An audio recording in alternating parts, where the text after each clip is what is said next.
Assalamualaikum warahmatullahi wabarakatuh.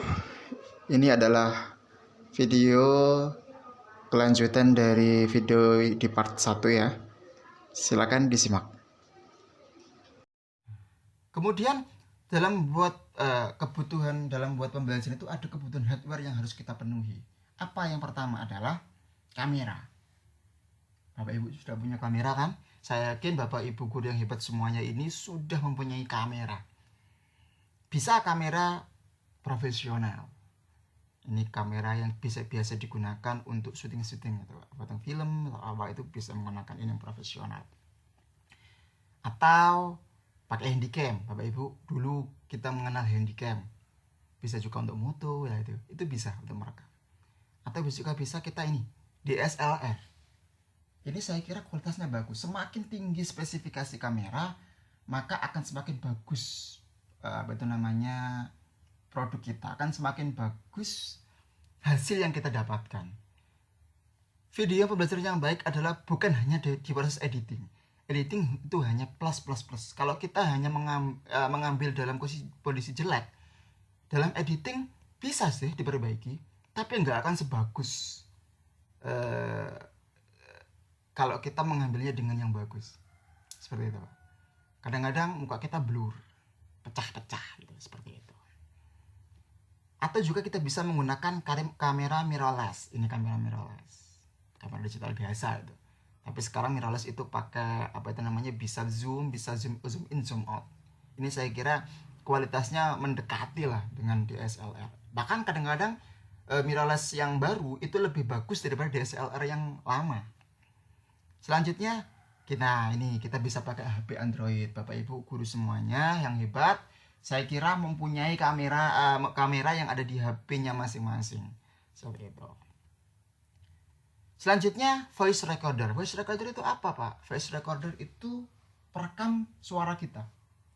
Apakah nggak cukup dengan handphone? Cukup. Tapi pertanyaannya, bisa nggak kita menghilangkan noise? Apakah di software bisa? Bisa kadang, tapi nggak akan maksimal. Nah, dengan cara apa maksimal? Dengan cara pakai voice recorder. Nah, seperti ini. Bisa juga seperti ini. Banyak. Ini salah satu trik, yaitu kalau bisa kita menggunakan clip on mic yang biasanya kita taruh dipakai artis atau apa yang ketika talk show ditempel di baju, itu namanya clip on. Itu saya kira bisa menghindari noise. Jadi suara kita akan konsentrasinya akan ngumpul di situ. Karena kenapa? Karena meletakkannya kan di sekitar kita gitu. Apakah itu masih ada noise? Tergantung tempat kita. Kalau tempat kita gunakan itu ramai, ya mau tidak mau tetap kedengaran. Tapi lumayan. Kenapa? Karena suara kita lebih dekat gitu lah. Atau juga kita bisa gunakan HP, bisa merekam langsung, bisa. Seperti itu. Tergantung Bapak Ibu semuanya. Selanjutnya adalah tripod. Tripod untuk apa? Tripod itu untuk kalau kita pegang, Pak. Namanya manusia, pasti akan ada goyangnya nih. Capek, Pak. Kalau kita ngerekamnya misalnya lama, kasihan nih. Dan saya yakin dia tidak akan bisa tenang. Akhirnya apa? Gambarnya akan goyang-goyang. Kadang-kadang kalau kita lihat video pembelajaran, kemudian si guru itu kelihatan goyang-goyang tuh, atas bawah atau kiri kanan, berarti yang ngerekam itu sedang gerak. Sekecil apapun gerak itu pasti kelihatan. Nah, dengan adanya tripod itu bisa tenang, bisa menstabilkan. Apakah bisa distabilkan dalam editing? Bisa. Banyak aplikasi yang bisa menstabilkan kita mau ketika dalam merekam, itu banyak. Tapi sekali lagi, kalau kita memproduksinya dengan sempurna, nanti editing kita tidak akan sulit-sulit, tidak perlu banyak software gitu. Hanya satu software ada bagus, bisa. Ini tripod yang profesional. Tripod juga ada yang seperti ini, kecil. Biasanya digunakan untuk tukang-tukang foto, itu bisa. Atau misalnya kalau kita mau pakai HP, ada tripod untuk HP seperti ini. Ada juga yang kecil seperti ini. Yang penting diam. Atau kalau kita mau paling murah, ya udah taruh tumpukan kardus, taruh HP kita, udah selesai. Seperti dulu ketika teman-teman ada membuat video pembelajaran bareng-bareng, itu ada yang nggak punya tripod, bagaimana caranya? Ya difotokan tuh, HP-nya taruh di atas kardus, difoto. Ini tripod manual katanya. Atau kita bisa menggunakan stabilizer, ya, seperti stabilizer. Jadi kita meskipun goyang-goyang tetap dia meskipun goyang tapi tetap soft, tidak terlalu goyang. Ya atau ini juga termasuk stabilizer. Ini untuk lari itu kameranya bisa gerak tapi pelan, dia tuh akan ya soft banget gitu loh, nggak terlalu nggak terlalu apa ya atas kanan, itu dia kan soft gerakannya, bagus. Nah, atau bisa juga menggunakan apa yang namanya, ya, saya juga lupa apa namanya, saya pasti Bapak Ibu tahu ya ini apa. Selanjutnya green screen. Penting nggak green screen? Penting Bapak Ibu. Kalau kita menggunakan visual, kita meletakkan visual kita dalam pembelajaran, bisa pakai green screen. Green screen gunanya untuk apa? Nanti ketika kita mau, misalnya kita mau menerangkan sesuatu, misalnya kita menerangkan tentang negara Paris misalnya, udah kita di dalam green screen, nanti backgroundnya kita ambil tempat di Paris yang paling monumental, misalnya Menara Eiffel. Tertarik kan? Misalnya kita menerangkan tentang haji misalnya, background kita kasih Pak Mekah, bagus. Kita mau menerangkan tentang kebudayaan Papua misalnya, kita kasih background Papua. Apakah harus? Enggak. Kalau kita pakai background sekolahan kita, ya silakan gitu. Artinya kalau kita menggunakan sekolahan kita atau lembaga kita, oh ini loh ada palnya, oh ini miliknya SD apa atau sekolah apa, SMA SMP atau apalah. Tapi ketika kita menggunakan green screen, kita artinya bisa milih, kita bisa milih background apa yang mau kita gunakan. Yang penting kalau kita pakai background, jangan sampai background itu membuat anak peserta didik kita itu kehilangan fokus. Maunya kita tampilkan A, karena terlalu lebih menarik backgroundnya, akhirnya lihatnya ke background bukan ke simbolnya. Nah ini green screen. Apakah harus pakai kain? Enggak. Bisa pakai tembok? Bisa. Tembok hijau. Kenapa kok pakai green screen? Kenapa kok hijau? Apakah apa itu namanya warna yang lain nggak bisa? Bisa. Dengan chroma, teknologi yang ada, itu kita bisa menggunakan warna apapun. Sebenarnya satu warna Pak ya, satu warna bisa.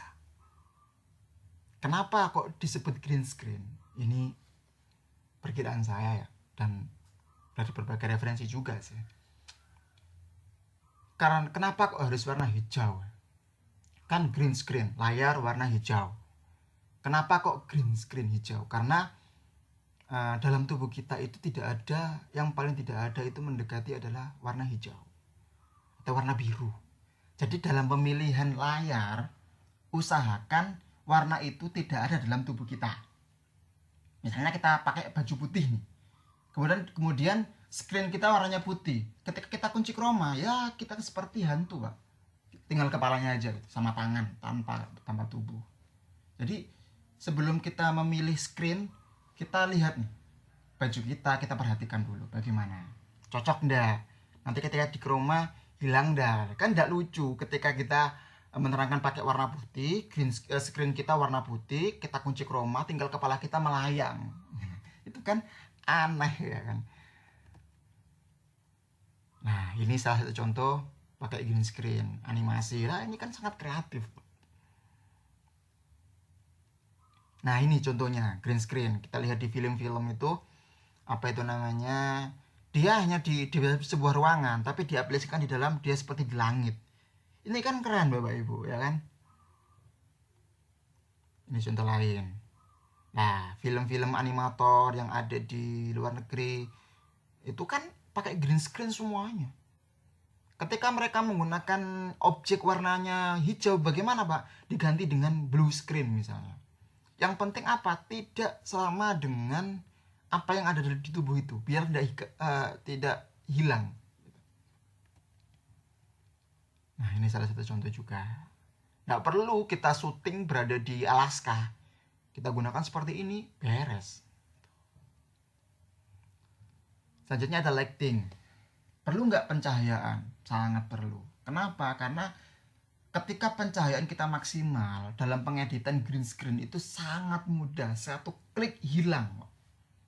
Tapi kalau misalnya kita ada bayangan, sulit. Apalagi kita dalam rumah tanpa lighting, muka kita akan pecah. Betul. Tapi kalau kita pernah lihat foto ijazah, si tukang foto pasti bawa flash kan. Itu gunanya apa sih? Yaitu untuk menghilangkan bayangan. Seperti itu. Ini contohnya.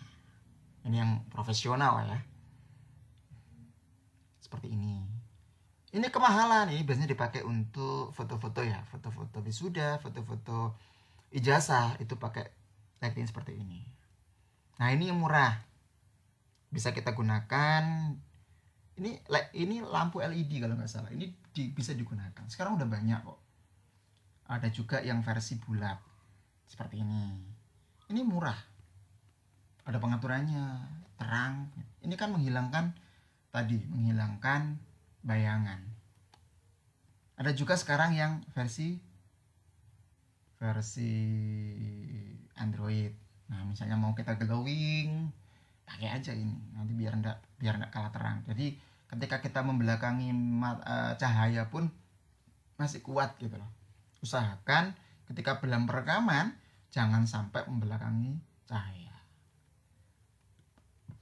Yang terakhir adalah software editing. Saya kira udah banyak sekali. Kalau kita pakai HP, kita bisa pakai Filmora, KineMaster dan sebagainya.